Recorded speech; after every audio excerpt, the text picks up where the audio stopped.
नमस्कार, ANB news देख रहे हैं आप। मैं हूं आपके साथ पल्लवी राजपूत और हमारे खास कार्यक्रम राष्ट्र धर्म में आप सभी का स्वागत है। आइए रुख करते हैं आज के मुद्दे का।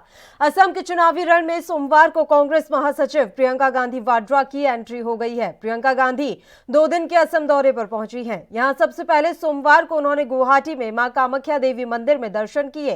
कांग्रेस महासचिव प्रियंका गांधी वाड्रा सोमवार सुबह गुवाहाटी पहुंची, फिर उन्होंने कामाख्या देवी मंदिर में विधिवत रूप से पूजा की। प्रियंका गांधी वाड्रा ने असम के लखीमपुर में स्थानीय लोगों से मुलाकात की और उनके साथ ट्राइबल डांस भी किया। प्रियंका गांधी वाड्रा ने यहां लखीमपुर में रोजगार के मुद्दे पर अभियान की शुरुआत की। कांग्रेस के द्वारा अगले कुछ दिनों में राज्य के सरकारी दफ्तरों के बाहर प्रदर्शन किया जाएगा। कामाख्या मंदिर में दर्शन के बाद प्रियंका गांधी वाड्रा ने ट्वीट भी किया। उन्होंने लिखा कि आज मां कामाख्या के दर्शन का सौभाग्य मिला। मां कामाख्या के समस्त देशवासियों के कल्याण के लिए प्रार्थना की। उधर कांग्रेस नेता राहुल गांधी तमिलनाडु विधानसभा चुनाव को लेकर प्रचार अभियान में लगे हुए हैं। इस दौरान उन्होंने नागरकोइल जाते समय अंचुगलम गांव की सड़क पर पामेरा फल का आनंद लिया।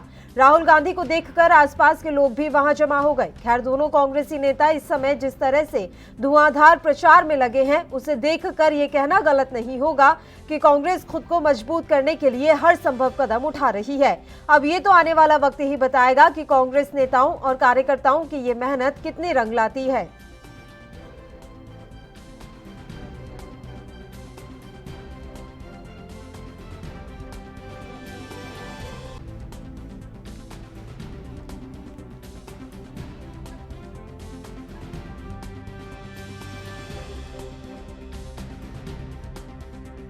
तो सोच समझ के दीजिए, क्योंकि आप अपने प्रदेश के लिए, अपने असम के लिए वोट देने जा रहे हैं।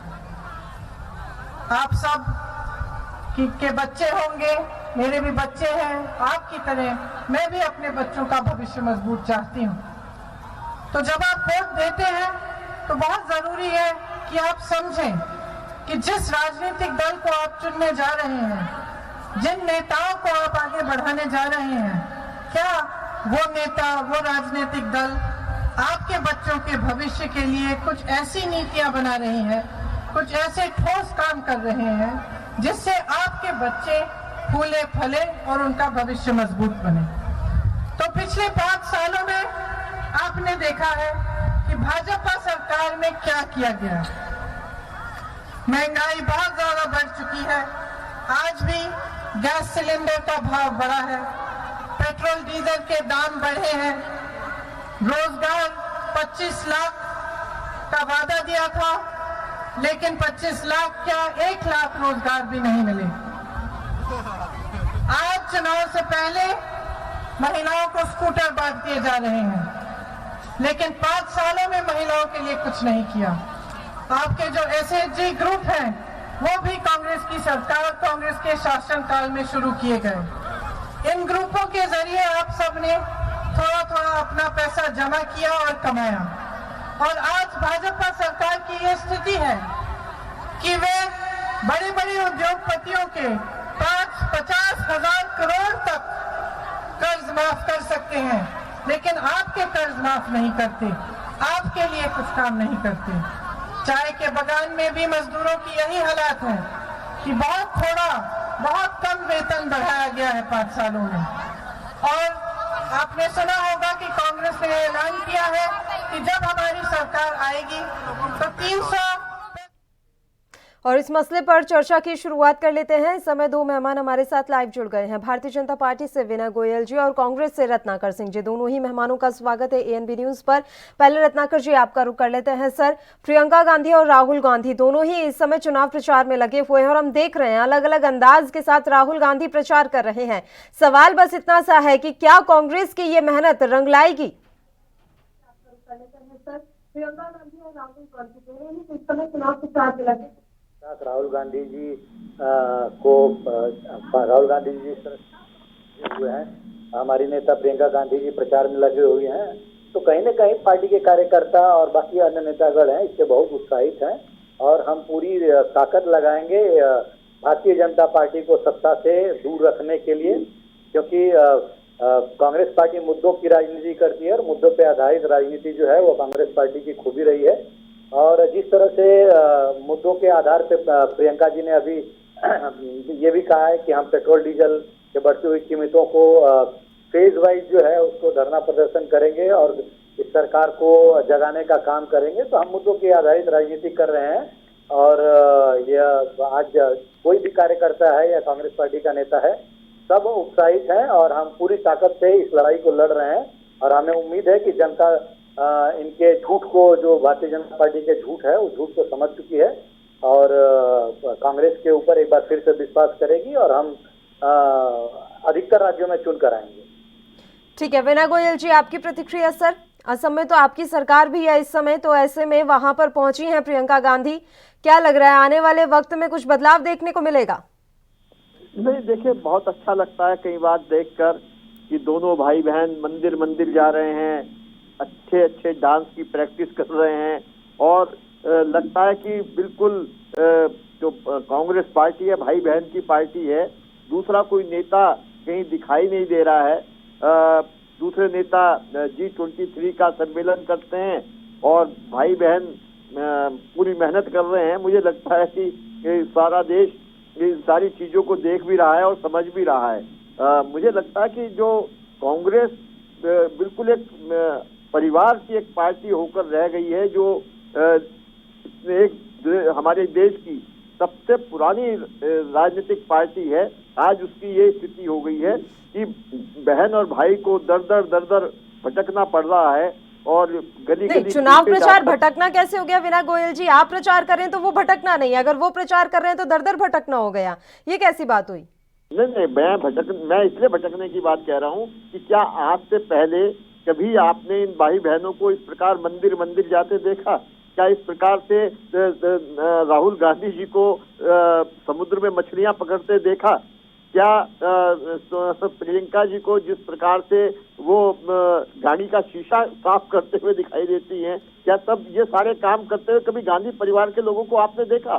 तो अंतर लोगों को, देश के लोगों को सब साफ समझ में आ रहा है कि आज किस प्रकार से कांग्रेस कितनी संकुचित और छोटी पार्टी होकर रह गई है।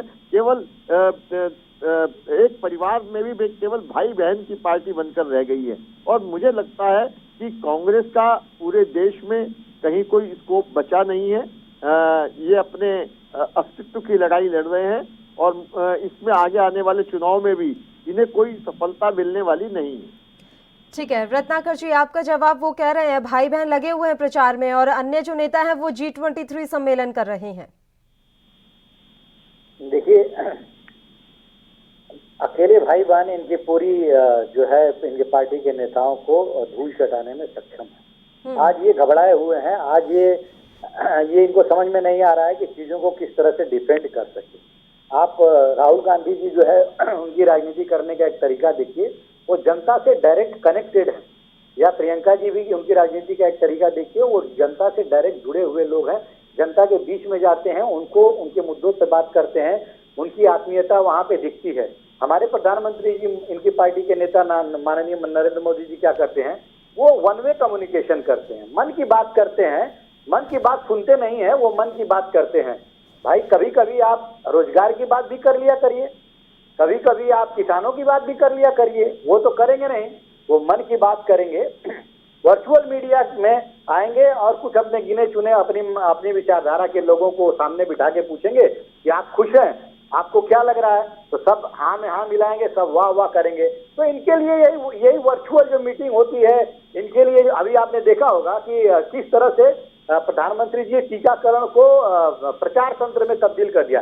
6 कैमरे लगे थे वहां पे टीकाकरण को कवर करने के लिए। और हास्यास्पद स्थिति तो ये है कि आप टीकाकरण लगाने जा रहे हैं और आसाम का आप पट्टा गले में लगाए हैं और पुदुचेरी और केरला की नर्सेज वहां पे हैं।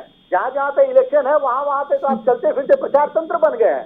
तो ये लोग प्रचार के माध्यम से देश को चलाने की जो कोशिश कर रहे हैं, यह जनता इनको आने वाले समय में बिल्कुल जवाब देगी। हम मुद्दों की राजनीति करते हैं, राहुल गांधी जन जन तक जाते हैं, प्रियंका जी जन जन तक जाती हैं और मुद्दों पे बात करते हैं और लोगों से मिलते जुलते हैं। आपने देखा होगा ये राहुल गांधी जी को समुद्र में तैरने को मछलियां पकड़ने से रिलेट करते हैं। अरे भाई, आपके प्रधानमंत्री जी जो है कभी मगरमच्छ पकड़ते थे, कोई उसका साक्ष्य नहीं है। आपके प्रधानमंत्री जी कहते हैं कि हमने चाय बेचा है, आज तक कोई उनके हाथ से चाय पीने वाला मिला नहीं है। आपके प्रधानमंत्री जी कहते हैं कि हम ग्रेजुएट हैं, कोई भी उनका सहपाठी आज तक सामने नहीं आके बोला कि मैं इनके साथ ग्रेजुएशन में था। तो इस तरह से झूठ का पुलिंदा जो है ये लोग बनाते हैं और अपने आप को प्रचार तंत्र के माध्यम से लोगों को दिखाते हैं कि हम ये कर रहे हैं, वो कर रहे हैं। मूल मुद्दों से इनका कुछ लेना देना नहीं है। आज देश का मुख्य मुद्दा क्या है? आज देश का मुख्य मुद्दा है महंगाई। महंगाई है। पेट्रोल जो है वो सैकड़ा पार कर चुका है। 1 दिसंबर से लेके अभी तक आपने देखा होगा कि गैस के दाम जो है 225 रुपए बढ़ चुके हैं और पेट्रोल जब से इनकी सरकार बनी है तब से डीजल के ऊपर 820% का एक्साइज बढ़ा चुके हैं, पेट्रोल के ऊपर 250% का एक्साइज बढ़ा चुके हैं। तो इनका बेरोजगारी जो है आज सर्वाधिक 9% हो गई है। ठीक है, कुल मिला के कांग्रेस सिर्फ मुद्दों पर लड़ रही है और भारतीय जनता पार्टी देशभक्ति और ये धर्म के मुद्दों पर चुनाव लड़ना चाहती है, आप ये कहना चाहते हैं ना? हाँ, आज का टीकाकरण ही देख लीजिए, ये शुद्ध रूप से एक प्रचार तंत्र आज का टीकाकरण हुआ था। ठीक है, विनय गोयल जी से जवाब ले लेते हैं। रत्नाकर जी, सर प्रचार तंत्र में लगे हुए हैं, क्या कोरोना टीकाकरण में भी जैसा उन्होंने कहा गले में जो उन्होंने गमछा डाला हुआ था वो असम का था, पुडुचेरी और केरल की वहां पर नर्स थी, तमाम कैमरा वहां पर लगे हुए थे, प्रचार तंत्र था क्या? देखिए, मुझे लगता है कि कांग्रेस ऊपर से लेके नीचे तक भ्रम की शिकार है और इनको सूझ नहीं रहा है कि किस बात को कैसे डिफेंड किया जाए। और अभी ये रत्नाकर भाई बात कर रहे थे कि राहुल गांधी जी दिल की बात करते हैं, लेकिन और कह रहे थे कि मोदी जी दिल की बात नहीं सुनते हैं। तो हम भी तो यही कह रहे हैं कि आप G23 के लोगों के दिल की बात क्यों नहीं सुन रहे हैं? आप जिस प्रकार से आप कह रहे हैं कि आप लोगों से कनेक्ट करते हैं, लेकिन लोग आपसे कनेक्ट नहीं होते, लोग नरेंद्र मोदी जी से कनेक्ट होते हैं। तो ये आप समझिए, और आप ये लोग समझने के लिए तैयार नहीं है। 440 सांसदों वाली कांग्रेस 54 पर आ गई है, लेकिन आप समझने के लिए तैयार नहीं है। पार्टी के अंदर और रत्नाकर जी, अगर डिबेट करनी है तो डिबेट का सलीका सीखिए। जब आप बोलते हो तो मैं चुप रहता हूँ, मेरी बारी में आप मत बोलिए कृपया करके। मैं आप लोगों से ये कह रहा हूँ कि आप जिस प्रकार से कहते हैं कि राहुल गांधी जी पब्लिक से कनेक्ट करते हैं, पब्लिक उनसे कनेक्ट होती नहीं, पब्लिक कनेक्ट होती है नरेंद्र मोदी जी से। और जिस प्रकार से उन्होंने एक एक करके, चाहे कोरोना काल हो, चाहे अन्य हमारा चीन का मामला रहा हो, चाहे पूरी विदेश नीति का मामला रहा हो, जिस प्रकार से पूरी दुनिया में भारत की साख को बढ़ाने का काम किया है, उससे जो भारत का मान पूरे हिंदुस्तान के पूरी दुनिया में बढ़ा है, उससे आज देश की जनता अपने आप को गौरवान्वित महसूस कर रही है और भारतीय जनता पार्टी के साथ जुड़ने में अपनी शान समझती है। और जिस प्रकार से राहुल गांधी जी और प्रियंका गांधी जी ने इस प्रकार की नौटंकियां कर करके अपनी साख को गिराने का काम किया है, जगह जगह आपने देखा किस प्रकार से जो काम नकलीपन से किया जाता है वो साफ दिखाई देता है। उनकी आस्था में कहीं आस्था नहीं दिखाई देती। चुनाव के समय वो जनेऊधारी ब्राह्मण हो गए थे और उसके बाद पता नहीं क्या हुआ, उसके बाद रातों रात बदल गए। इसी प्रकार से जो प्रियंका जी आज कामाख्या देवी मंदिर जा रही हैं, गंगा स्नान कर रही हैं, तो देखिए भारतीय जनता पार्टी को इस बात का तो श्रेय दिया जाना चाहिए कि प्रियंका गांधी जी को भी गंगा स्नान करा दिया और मंदिर जाने का सलीका वो सिखाने का काम उन्हें भारतीय जनता पार्टी कर रही है। आगे जो कमियां हैं इनकी वो भी दूर भारतीय जनता पार्टी करेगी। लेकिन इस प्रकार से देश को एक एक मोर्चे पर आगे बढ़ाने का काम भारतीय जनता पार्टी कर रही है, इसीलिए देश की जनता भारतीय जनता पार्टी के साथ जुड़ रही है। रही बात पेट्रोलियम प्रोडक्ट्स की महंगाई की, तो मैं रत्नाकर जी से कहूंगा कि आपकी जिन राज्यों में सरकारें हैं, जरा वहां के पेट्रोल डीजल के भाव देख लीजिए, सबसे ज्यादा टैक्स उन्हीं राज्यों में है। अगर आप इतने चिंतित हैं तो वहां अगर कुछ पेट्रोल डीजल के दाम वहां कम करने के लिए, और हमारी तो लगातार हमारी सरकार मांग भी कर रही है, प्रयास भी कर रही है कि किसी तरीके से पेट्रोलियम प्रोडक्ट्स को जीएसटी में अंतर्गत लिया जाए, और जैसे ही जीएसटी में सारे पेट्रोलियम प्रोडक्ट आ जाएंगे तो निश्चित रूप से इसके दाम में कमी आएगी। तो मैं तो चाहूंगा कि अगर आप इतने चिंतित हैं तो कृपया जीएसटी काउंसिल की मीटिंग में अपने प्रदेश की सरकारों को कहें कि वो पेट्रोलियम प्रोडक्ट्स को जीएसटी के अंतर्गत लाने का काम करें, तो पूरे देश की जनता का भला हो जाएगा। वहां आप इस बात का विरोध करते हैं। ठीक है सर, इस मसले पर चर्चा ऐसे ही जारी रहेगी। विनय जी, आपको एक छोटे से ब्रेक के लिए यहाँ पर टोक रही हूं। ब्रेक के बाद फौरन हाजिर होंगे और चर्चा ऐसे ही जारी रहेगी।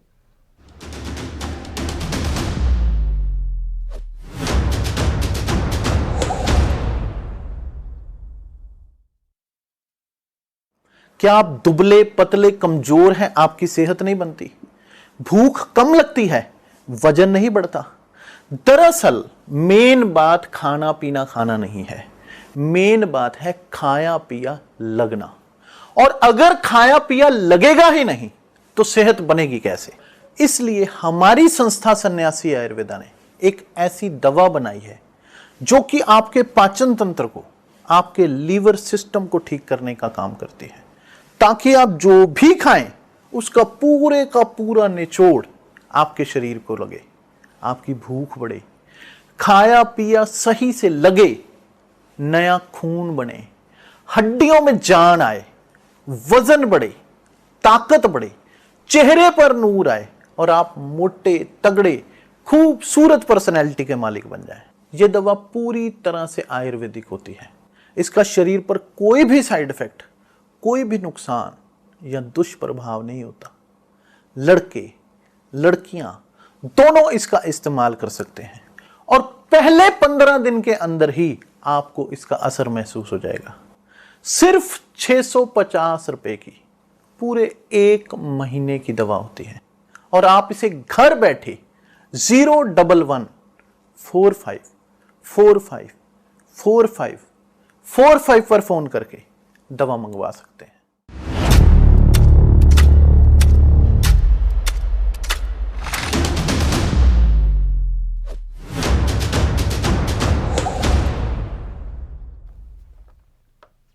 ब्रेक के बाद राष्ट्रधर्म में एक बार फिर से आप सभी का स्वागत है और आज का मुद्दा है प्रियंका गांधी और राहुल गांधी के वो दौरे, जहां पर चुनावी प्रचार इस समय धुआंधार तरीके से किया जा रहा है। दोनों ही नेताओं का अलग अलग रूप इस समय देखने को मिल रहा है, जिसने सबको एक और अचरज में भी डाल दिया है। तो वहीं हैरानी भी हो रही है कि आखिर किस तरीके से दोनों नेता लगे हुए हैं इन चुनाव प्रचार में जीत हासिल करने के लिए। मेहनत साफ तौर पर सतह पर दिखाई दे रही है। दोनों मेहमान हमारे साथ जुड़े हुए हैं, रुक कर लेते हैं मेहमानों का। सर, यहाँ पर बात हो रही थी, विनय गोयल जी आपके पास ही आना चाहूंगे। आप बात कर रहे थे मुद्दों की और रत्नाकर जी ने भी ये सवाल पूछा कि मुद्दों पर हम क्यों नहीं चुनाव लड़ते हैं। पेट्रोल डीजल का मुद्दा सबसे ज्यादा गर्म है। आपने अभी जीएसटी काउंसिल की बात कही, तो सर मेरा छोटा सा सवाल है, जीएसटी काउंसिल की मीटिंग होती है, जीएसटी काउंसिल जो है उसमें सबसे ज्यादा किसके सदस्य हैं सर, जो इतना मुश्किल हो रहा है आपके लिए जीएसटी में सारे राज्यों को इंक्लूड करना? अगर वाकई में इतनी अच्छी मंशा होती तो अब तक तो ये काम हो जाना चाहिए था सर। धारा 370 हट गई और कितने बड़े बड़े काम कर लिए आपने, आपके हिसाब से तो इतना सा काम नहीं हो पा रहा। विनय जी, आपने बहुत वाजिब सवाल किया है, मैं आपका धन्यवाद करता हूं।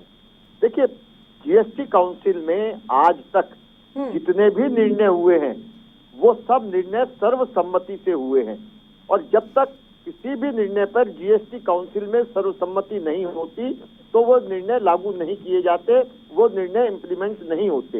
इसीलिए जब तक जीएसटी काउंसिल में इस बात पर सभी राज्यों की सहमति नहीं होगी कि पेट्रोलियम प्रोडक्ट्स को जीएसटी के अंतर्गत लाया जाए, तब तक इस पर केंद्र सरकार कोई कार्रवाई नहीं कर सकती।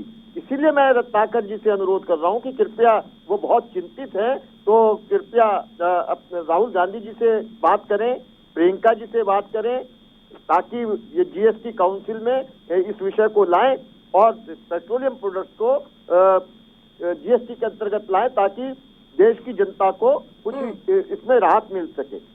ठीक है रत्नाकर जी, मेरा सवाल है आपसे, कितनी बार इसको लेकर प्रस्ताव लाया गया अभी तक? और नवाब मलिक भी कह चुके हैं अब तो, क्या प्रस्ताव लाइए, हम साथ देने पर तैयार हैं। देखिए सर, विनय जी गोयल जी को यह पता नहीं है कि बहुत पहले से ही कांग्रेस पार्टी ने यह मान रखी है कि पेट्रोलियम प्रोडक्ट्स को जीएसटी के दायरे के अंदर लाया जाए। एक बार ये लाकर तो देखिए कौन कौन विरोध करता है, कौन कौन साथ जाता है। ये तो देश की जनता देखेगी और तय करेगी आने वाले चुनाव में कि कौन सही था कौन गलत था। इनकी मंशा कहीं तो जीएसटी को पेट्रोलियम प्रोडक्ट्स को जीएसटी में लाने की है नहीं, समझ जाइए ये बात। ये सिर्फ पेट्रोलियम मंत्री इनके आए और एक बार सिर्फ बता दिए कि हम काउंसिल में हम बात कर रहे हैं, बस उतना ही तक सीमित रह गया। आज आप अगर देखेंगी तो 1 दिसंबर से लेके और ये आज 1 मार्च है, 3 महीने के दौरान 225 रुपए रसोई गैस के दाम बढ़ गए। तो इनकी मंशा कहीं पे आपको लग रही है कि ये दाम को घटाने के लिए, आम जनता को राहत देने के लिए ये लोग दृढ़ संकल्प है? कहीं नहीं, ये सिर्फ सरकार की खजाने भर रहे हैं। पेट्रोल के लगातार बढ़ती हुई कीमत एक दिन नहीं बढ़ती है, लगातार 12-12 दिन पेट्रोलियम प्रोडक्ट की कीमतें बढ़ रही हैं। आप सरकार लगाम नहीं लगा रही है उस पर, जबकि आरबीआई भी कह चुकी है कि पेट्रोल के जो टैक्सेज है, एक्साइज है, वो उसको घटाया जाए, लेकिन ये सरकार सुन नहीं रही है। ये इनको आरोप लगाना है कि हम जीएसटी में लाने की कोशिश कर रहे हैं, बात कर रहे हैं, विरोध कर रही है कांग्रेस। कांग्रेस ने कभी विरोध किया है? कांग्रेस कभी नहीं विरोध, कांग्रेस ने उल्टा मांग किया है कि आप जीएसटी, पेट्रोलियम प्रोडक्ट को जीएसटी में लाइए ताकि आम जनता को राहत मिले, महंगाई कम हो। और रही बात इनके अभिनय गोयल जी के जो ये इल्जाम लगा रहे हैं कि राज्य सरकारें पेट्रोलियम प्रोडक्ट के वैट क्यों नहीं कम कर रही है, शायद इनको जानकारी नहीं है कि राजस्थान में अभी भी वैट कम कर दिया गया है और जिसकी वजह से 2 रुपए वहां पे पेट्रोल के प्राइस कम हुए हैं। तो ये आपकी जानकारी के लिए मैं बता देना चाहता हूँ। हम अपनी तरफ से प्रयास करेंगे। आप ये बताइए कि जो राज्य सरकारें हैं हमारी जहाँ पे, वहाँ पे जीएसटी के पैसे तो अभी तक आपने दिए नहीं और उल्टा उम्मीद कर रहे हैं कि हम लोग वैट घटाएं। तो कहीं ना कहीं आप सारा बर्डन जो है राज्य सरकारों पे दे दें और आप जो 6 सालों के अंदर 21-21.5 लाख करोड़ रुपए जो आपने पेट्रोलियम प्रोडक्ट पे कमाए हैं, वो पैसे कहाँ गए सर? जरा वो भी तो बता दीजिए। वो पैसे भी तो जनता के हैं, जनता के हित में कहाँ आपने लगाए हैं, वो बता दीजिए जरा। आपके पास कोई जवाब नहीं है इसका, सिर्फ आप लोग इल्जाम लगाना जानते हैं।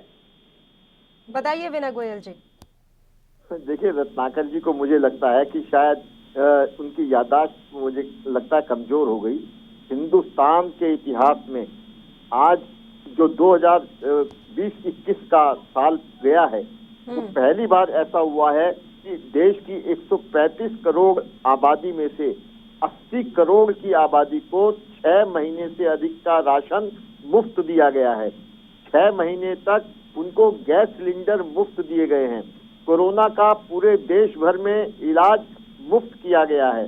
जिस प्रकार से अब वैक्सीन लगाई जा रही है, वो भी सरकारी सेंटर्स पर सब जगह मुफ्त लगाई जा रही है।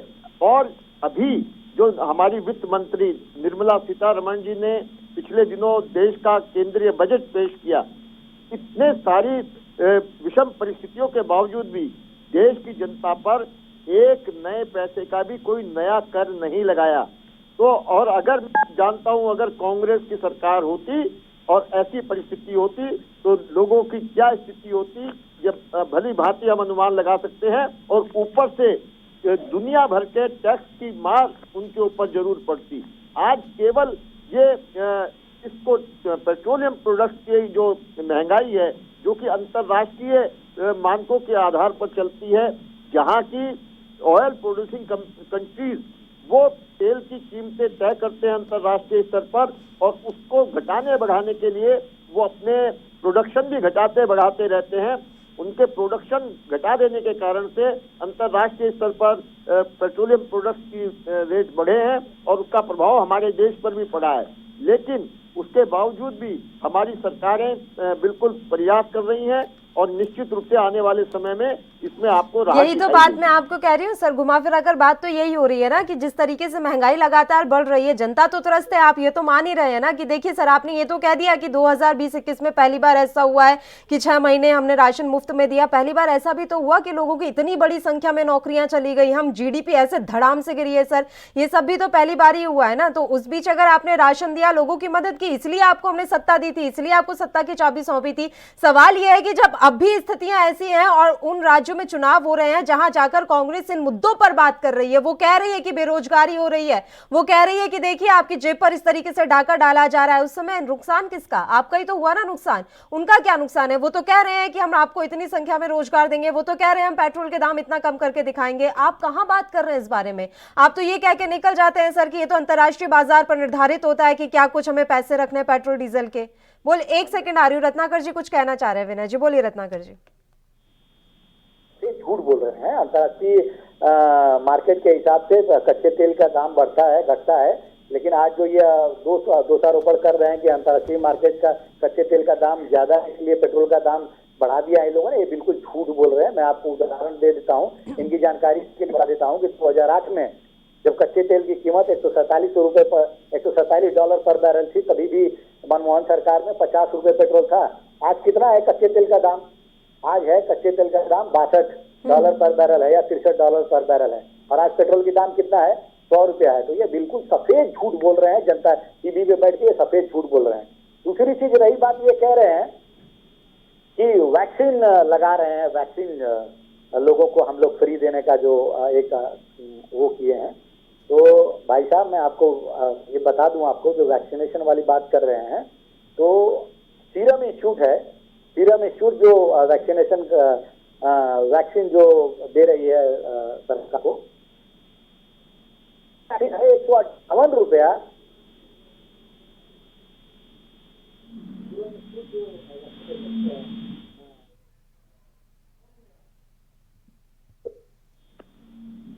रत्नाकर जी, आपकी आवाज ब्रेक हो रही है सर, आपकी आवाज क्लियर नहीं आ रही है। रत्नाकर जी, आपका फोन दोबारा पैच करवा देते हैं सर, आवाज क्लियर नहीं मिल रही है हमें। आप बोल लीजिए विनय गोयल जी, तब तक आप अपनी बात रख लीजिए सर। निश्चित रूप से आपको ये कहना चाहता हूं कि जिस प्रकार की विषम परिस्थितियों का सामना देश ने और दुनिया ने किया है, उन परिस्थितियों में जो बेस्ट पॉसिबल उपाय हैं वो हमारी चाहे प्रदेश की सरकार है चाहे केंद्र की सरकार है वो कर रही है। लेकिन कांग्रेस इस दौर में केवल पूरी राजनीति करने का काम कर रही है, और वो इस समय चाहती है कि इस प्रकार की स्थितियां उत्पन्न हो ताकि सरकार को कटघरे में खड़ा किया जा सके। लेकिन निश्चित रूप से जनता को नरेंद्र मोदी जी पर पूरा विश्वास है, और आने वाले समय में जिस प्रकार मैंने कहा कि जो हमारी देश ने जिस प्रकार की नीतियां बनाई हैं और आत्मनिर्भर भारत की बात माननीय प्रधानमंत्री जी रोज करते हैं, उसके लिए लगातार प्रयास कर रहे हैं। देश की जीडीपी भी अब बढ़ती हुई दिखाई देने लगी है। अभी जो नए आंकड़े आए हैं उसमें निश्चित रूप से हम पॉजिटिव ग्रोथ की तरफ जाने लगे हैं। जो कोरोना के कारण से हमारे, आपने सही कहा पल्लवी जी, कि बहुत गहरी चोट हम सबको लगी थी और बहुत सबका नुकसान हुआ था उसमें। अब उस नुकसान के से हम बाहर निकलने की ओर अग्रसर हैं, और आने वाले समय में जो हमारी देश उम्मीद कर रहा था कि वी शेप रिकवरी होगी, उसकी तरफ हम बढ़ रहे हैं। पूरे हर क्षेत्र में हमें उसके परिणाम दिखाई देने लगे हैं, और आने वाले समय में हमें ठीक है, बिल्कुल विनय गोयल जी, रत्नाकर जी, प्रयास कांग्रेस भी कर रही है, प्रयास सत्ताधारी बीजेपी भी कर रही है। उम्मीद हम यही करते हैं कि इन प्रयासों का जो नतीजा है वो सकारात्मक निकल कर आए। दोनों ही मेहमानों का शुक्रिया अदा करना चाहूंगी तमाम चर्चा के लिए आप हमारे साथ जुड़े। तो आपको बता दें कि राहुल गांधी और प्रियंका गांधी इस समय लगातार दौरे कर रहे हैं, चुनावी राज्यों के ये दौरे हैं, और जमकर इस समय मेहनत की जा रही है। खैर देखने वाली बात रहेगी कि नतीजे इस मेहनत के अनुरूप आते हैं या नहीं। इसी के साथ राष्ट्र धर्म में फिलहाल के लिए इतना ही। मुझे दीजिए इजाजत, नमस्कार।